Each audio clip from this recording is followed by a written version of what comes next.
Yo, what is good everyone? It is Akron, and today I'm going to be talking about 8 things I wish I knew before I played Street Fighter 6. Now, these 8 things I'm going to talk about, I'm going to keep them very brief and very basic, but if there's anything that you want me to explain in this game, leave it in the comments down below because I'd love to explain everything that I know about this game and help others out to improve and learn Street Fighter 6. This is going to be number 8, which is going to be the drive meter. Now, drive meter in this game is very important because everybody in this game has drive meter. You got the same amount, which is 6. Everybody has the same exact use for it, which is for drive parry, drive rush, for drive impact, and for EX moves in this game. EX moves are no longer used by the meter down below. They're only for super moves now. EXs are based on a drive meter now, which costs 2. So a parry function is a parry. It costs half a bar to just use once. You can see right there using half of a bar. Drive rush is basically your get in tool. They can use to dash up, press the button. And then drive impact is the, haha, funny button.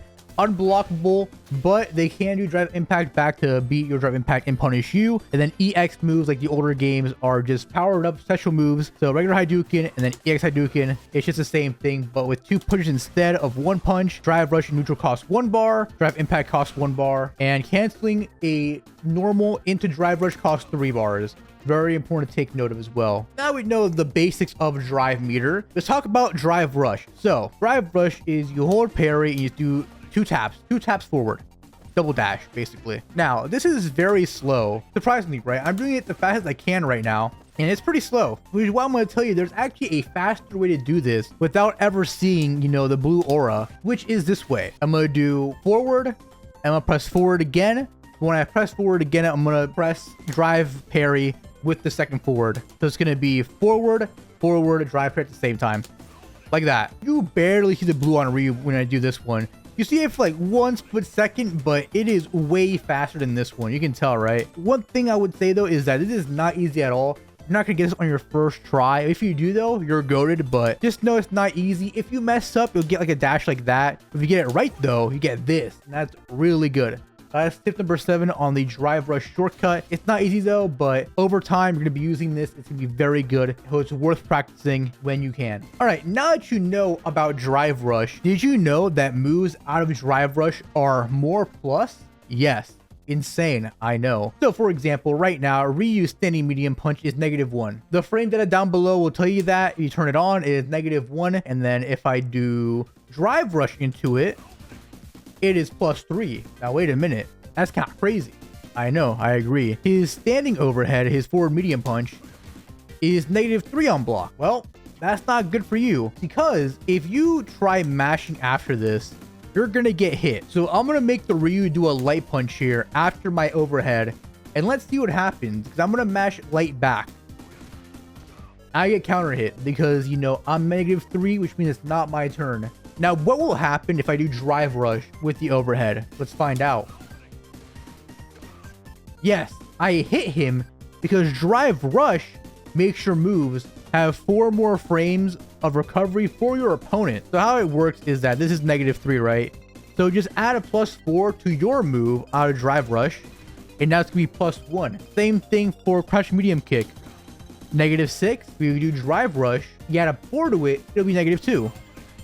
Just like that. So basically every drive rush move, is add a 4 to it, and that is what's going to be the outcome of your move. Because forward heavy punch is +1, with drive parry +5.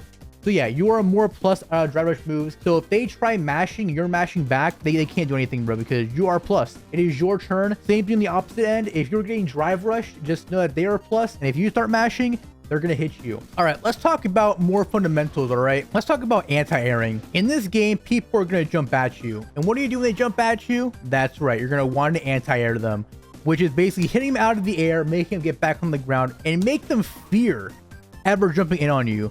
Make them never do it again.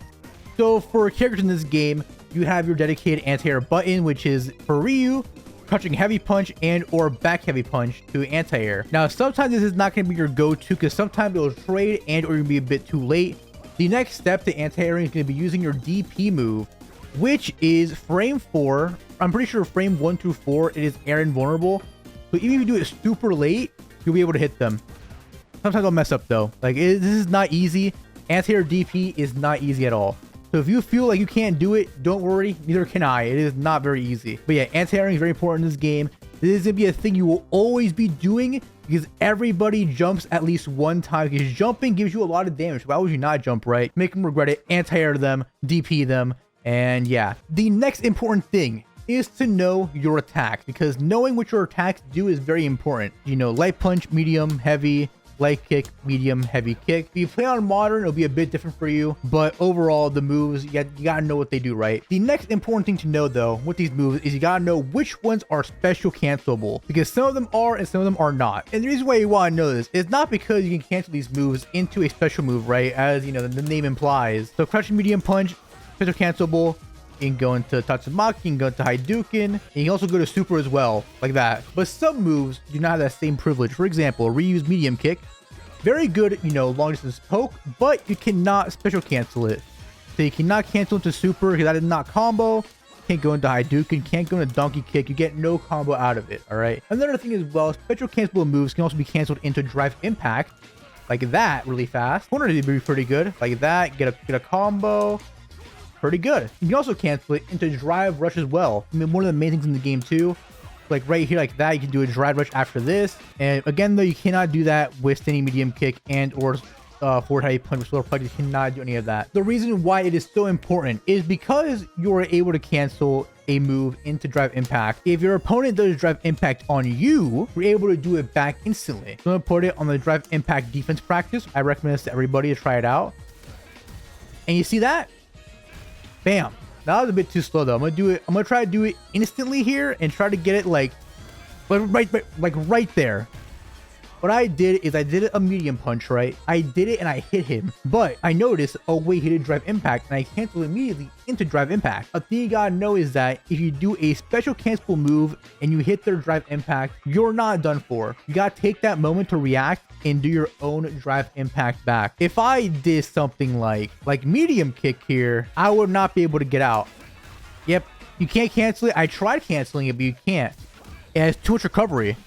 It is not special cancelable. But this though, every time it happens, bam, hit them right back. But yeah, that's why you gotta know which ones are special cancelable because of that reason. Another thing as well with Drive Impact is that sometimes you're doing a Drive Rush, right? And they are going to do a random Drive Impact. Again, you are not screwed. You can do a Drive Rush and you can react instantly to a Drive Impact and do that. If you do a Drive Rush into a move that's cancelable, I messed up there. Move that's cancelable, you can do a Drive Impact back. Now, I'm reacting pretty fast because I know it's going to be a Drive Impact coming soon. So it's not very fair, but the idea is there that you can react when you're doing a Drive Rush move. A good example is if you're doing a block string, right? Let's say I'm going to do crouching light punch like 3 times.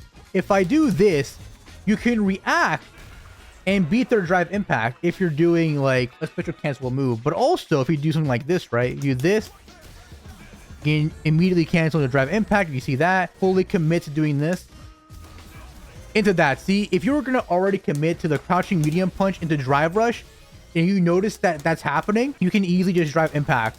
Because you're already committing to Drive Rush, which gives you enough time to Drive Impact back to frame 1. Because you're not fully screwed out, you can still react. It's just all a part of the game, which is a big part. Is that bonus tip, I guess, is react Drive Impact.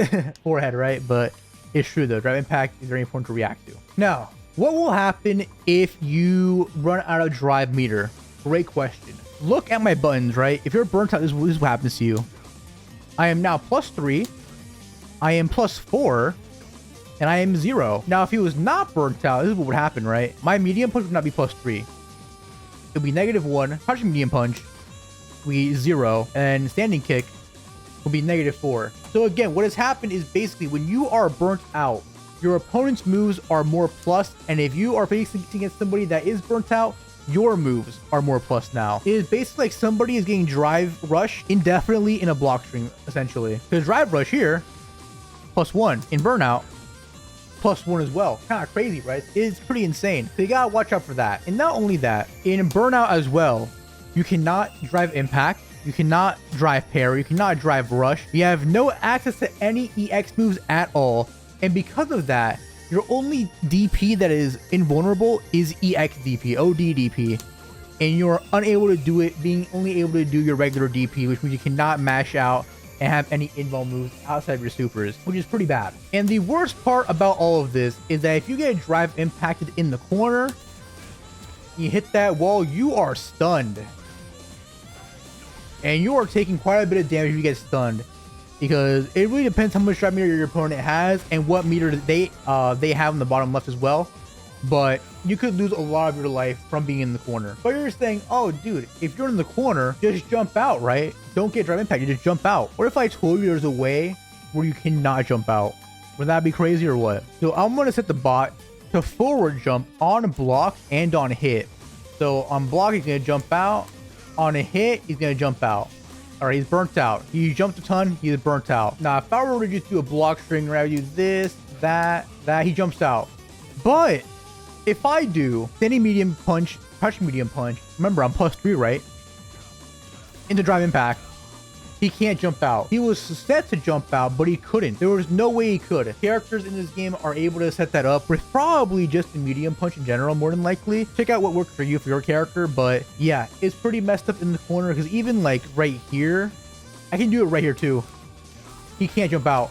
Unable to, and that is why burnout is very scary. Can't do much about it, unfortunately. Before we do get into the final thing, I do hope this video has been helpful to you.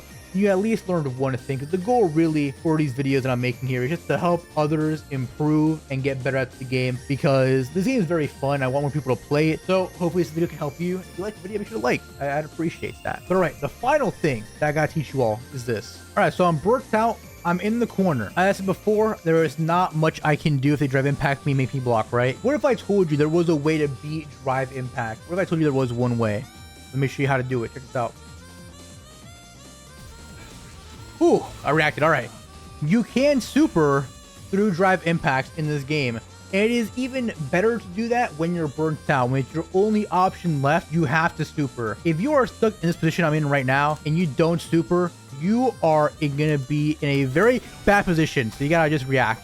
Now, I am buffering it because honestly, why would you not buffer in the situation? Like, I can't really react. So I'm buffering super here, trying to see what they're going to do. And right there, I messed up, right? But if I was good, though, I would have dodged that. I would have won. Supering your drive impact does exist. And you can beat it in burnout or not, because it will work with, regardless of being in burnout, it'll always work. So that's an option you can do to get out of that. But yeah, those are all the tips I really got for you all. But wait, I lied. I got one more tip. Look at me jumping. Do you notice anything? That's right. My drive meter is coming back very slowly. If you jump while in burnout, you stay in the burnout state way longer. Now, if I burn myself out now and just start walking here, it's going to come back way faster now because I'm moving. I'm not jumping anymore. The reason why this is probably just to discourage jumping a lot, because look at that, bro. I'm already here just from being burnt up. If I start jumping, though, look at that. It just comes to a halt. So you gotta be careful jumping around a lot in burnout state. And if you want to know more about that, I'm gonna be making a video talking about burnout, how to avoid it, what to do while in it, and more in a different video. If you want to check that out, make sure to sub and like. I would appreciate it. Hope this video helps you all. Y'all have a good one. Peace.